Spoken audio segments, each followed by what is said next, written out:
What's going on, everyone? Welcome back. Patrick here, and moving on to the next video dealing with limits at infinity. We got these two limits to solve here, and these two are pretty unique. We're actually going to have to use or incorporate the method of rationalization into these, and I'm going to show you why. First, I'm going to show you that using the methods that we've done up to this point, if we only use those methods, it's not going to work out for us. And then I'm going to show you how to do it the correct way, where we incorporate rationalization plus the other methods that we've been using up until this point. So here we got the limit as x approaches infinity of the square root of 25x squared plus 3x minus 5x. So if we apply the same intuition methodology that we've been using up until this point, what we want to do is we want to take the square root and we want to convert it, right? We want to factor out that x to the highest power. In this case, the highest power is 2. So we would rewrite this as x squared, then we'd have 25 plus 3 over x, right? We would divide this by x squared, divide that by x squared when we factor it out. And so this here, we'd have the square root of x squared, then we have the square root of 25 plus 3 over x, like that. And the square root of x squared is just x. Okay, so if we take this and then convert it to that, so let's rewrite this limit. We'll have the limit as x approaches infinity. Instead of this, I'm going to write that. So we'll have x 25 plus 3 over x. And then we'll have minus 5x, like that.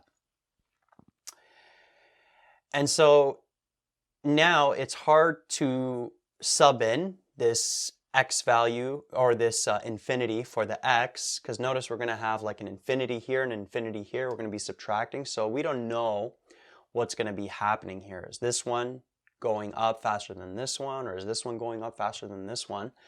But what we can do, like we've been doing before, is we could factor out an x from both of these. Notice this is one expression, this is another expression.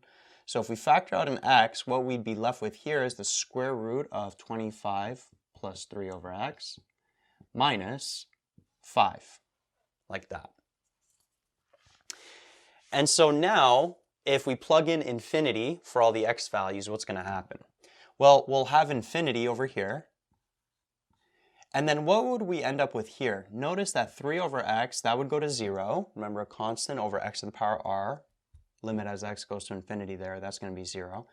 And we'd be left with the square root of 25 minus 5, which would be 5 minus 5. Square root of 25 is 5. 5 minus 5 is 0. And if you remember, I've mentioned this in a previous video, whenever you have infinity times 0, you cannot just assume that it's going to equal 0.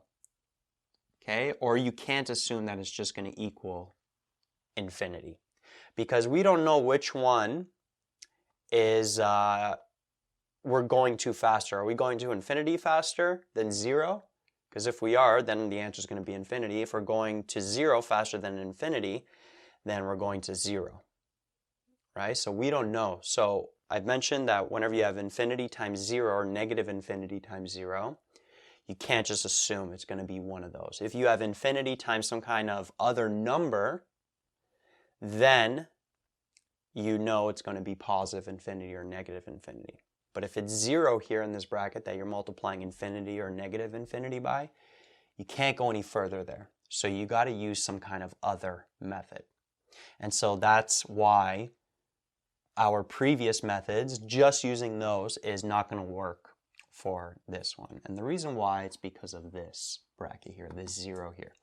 But whenever you do get a bracket of 0 and it's something like this, what you can do is you can rationalize it first. Okay, now if this was something other than 25, so let's say this was I don't know, let's say it was 26. okay, or let's say it was 30, or any number here other than 25, well, we would end up having the square root of 26 over here, and then the square root of 26 minus 5, that would give us a number. So we'd have a number times infinity, so then this limit would equal infinity, right? Or if we had a number less than 25 here, we'd have the square root of like 24, let's say. This would give us a negative number. Negative times infinity would give us negative infinity. So then this method would work out. But the fact that this is 25, it's not going to work out with this 5 over here. So what you want to do first is rationalize it. So we want to take this, let me put the bracket on the outside, and you want to multiply it by this. Notice there's two expressions by the conjugate. So we'd have the square root, 25x squared plus 3x plus 5x, all over the square root of 25x squared plus 3x plus 5x. So notice everything stayed the same except this middle sign. We changed it to a positive, right? And we can't just multiply the numerator by that. We got to add a denominator as well. So it's like we're multiplying this by 1. So we're keeping the exact same function here. We're just adding more onto it. And there's no denominator in this function, so it's like there's a 1 there. Okay, so now what's going to happen? So now, you know what? I'm going to erase this here, and then I'll bring it back after. When you're multiplying two-term expression by its conjugate, you just multiply the ends. So this times that, the square root of 25x squared plus 3x times the square root of 25x squared plus 3x, that would just give us 25x squared plus 3x. The square root goes away. And then we'd have minus 5x times 5x gives us 25x squared. All over 1 times that, we would just leave it as is. 25x squared plus 3x plus 5x, like that. And sorry, this is still the limit as x approaches infinity. Now notice this 25x squared, this 25x squared cancel out. So now we're left with the limit as x approaches infinity of 3x over the square root of 25x squared plus 3x plus 5x, like that. And now what we do is we take this limit here. So this limit and this limit are the exact same thing. So now what we do is we take this limit and use the methods that we've been using before. So we got to rationalize it first, get it to this, and now we treat this like we've been treating the previous limit. So the first thing we got to do is we got to convert that square root of 25x squared plus 3x, which I already did previously, earlier in the question, when I was showing you the wrong way to do it. And what did that end up being? We had x, and then the square root of 25 plus 3 over x, right? This and this are the exact same thing. And then we got this plus 5x here. And now what? Well, now we divide everything by x to the power of the highest exponent in the denominator. Notice we have x to the 1, x to the 1. So we divide this by x, divide this by x, divide that by x. And so we would get the limit as x approaches infinity of these x's cancel out, so we're just left with 3 there. These x's cancel out, so we got the square root of 25 plus 3 over x, plus these x's cancel out, plus 5. And then if we plug in infinity for x, notice we only have this 3 over x term. That goes to 0. So we'd have 3 over the square root of 25 plus 5. Square root of 25 is 5, plus 5 is 10. So 3 over 10 is the answer to that limit right there. All right, so just an example of where when you had that infinity times 0, you can't just assume that it's 0 or it's infinity, because this limit, when you actually do all of the proper work, ends up being 3 over 10. And so what we have to do is first rationalize it, and then from here, apply the same methods that we applied in the previous videos. And then moving on to the second limit, we got the limit as x approaches infinity of the square root of mx plus x squared minus the square root of nx plus x squared. So same thing as number one, we're going to have to rationalize this first and then use these same methods that we used in the previous videos. But like I did in number one, I'm first going to show you, or I'm first going to try to solve this limit using only the methods that we used in the previous videos without rationalization. And then I'm going to show you how it doesn't work out. If you want to skip that part, then you can go ahead and get to the part where I actually show how to do it properly, where I'm rationalizing it. But since we're already here, I'm going to show you the wrong way as well, because I do think that it's helpful to know. So, if I was to apply the same methods as before, what I want to do first is convert both of these square roots here to expressions where we're multiplying two factors. So the square root of mx plus x squared, factor out an x squared, we'd be left with m over x plus 1, right? When we divide by x squared here. And then the square root of x squared, that's just x, and then we'd have the square root of m over x plus 1. Okay, and then this square root of nx plus x squared. If we apply this exact same process, factor out the x squared, square root of x squared is x, we'd be left with n over x plus 1. Okay, so these two I'm going to rewrite as x, m over x plus 1 minus this expression, x square root of n over x plus 1, like that. And then notice we could factor out an x from both of these, and we'd be left with the square root of m over x plus 1 minus the square root of n over x plus 1. And this is still limit as x approaches infinity. So what happens if we plug in infinity here? Well, we'll have infinity for this x, and then notice in this bracket, this would go to 0, this would go to 0, and we'd be left with the square root of 1 minus the square root of 1, which ends up being 0. And so we end up with infinity times 0. And like I've mentioned before, whenever you run into infinity times 0, you cannot just assume it's going to equal infinity or it's going to equal 0. What that means is you're going to have to go back to the original limit and use some kind of other method to solve it, because doing it this way is not going to work, right? That's why I think it's important to show this wrong step here, just to highlight the fact that if you ever get to this point here, you got to go back. You got to incorporate some kind of other method, because we can't tell what the limit is going to be whenever you have infinity or negative infinity times 0. It's got to be plus or minus infinity times a constant, if anything, a constant other than 0.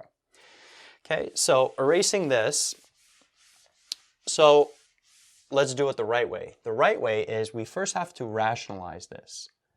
So we have to multiply this by its conjugate. Notice there's two terms here. So the square root of mx plus x squared plus the square root of nx plus x squared over the square root of mx plus x squared plus the square root of nx plus x squared. So this is the conjugate of that. We just changed that middle sign from negative to positive. And then we have to put the conjugate in the denominator as well. So we're taking this whole expression, multiplying it by 1. And then this here is going to be over 1. So we'd have the limit, if we simplify this, limit as x approaches infinity. Notice here, because we're taking a two-term expression, multiplying it by its conjugate, we only have to multiply the ends by each other, because those middle terms, if we FOIL all this out, they're going to cancel out. So this times that would give us mx plus x squared, right? This times that, the square roots go away, minus square root of nx plus x squared times the square root of nx plus x squared. That would just be nx plus x squared. And we're going to be subtracting that entire expression there. So just make sure that you put it in brackets. This is going to be all over 1 times that would just be that entire expression, mx plus x squared plus the square root of nx plus x squared, like that. And then if we simplify the numerator, notice the x squares will cancel out because we got to distribute that negative inside the bracket. And so we'd be left with what? We'd be left with mx minus nx all over the square root of mx plus x squared plus the square root of nx plus x squared. And so now what we do is we treat this limit here like limits that we've done before. So what we want to do from here is change these square roots into factors or expressions of two factors multiplied by each other. And we actually already did that when I showed you how to do it the wrong way. So this mx plus the square root of mx plus x squared, we change that to be x times the square root of m over x plus 1. And then we got plus that square root of nx plus x squared. We change that to be x times the square root of n over x plus 1, like that. All right, and now from here what we do is we divide everything by x to the highest power in the denominator. Notice that the power is the same for both of these expressions. Another thing you could do, so before getting into that actually, so you would divide this by x, divide this by x, and then we got to divide everything in the numerator by x as well. So notice these x's will cancel out, these x's will cancel out, these x's, and we'll just be left with m minus n over the square root of m over x plus 1 plus the square root of n over x plus 1. Now, another thing you could do, because these, we only have x to the 1 here and then x to the 1 up top, what we can do is we could actually factor out, this is another way to do it, we could factor out an x from the numerator, we could factor out an x from the denominator.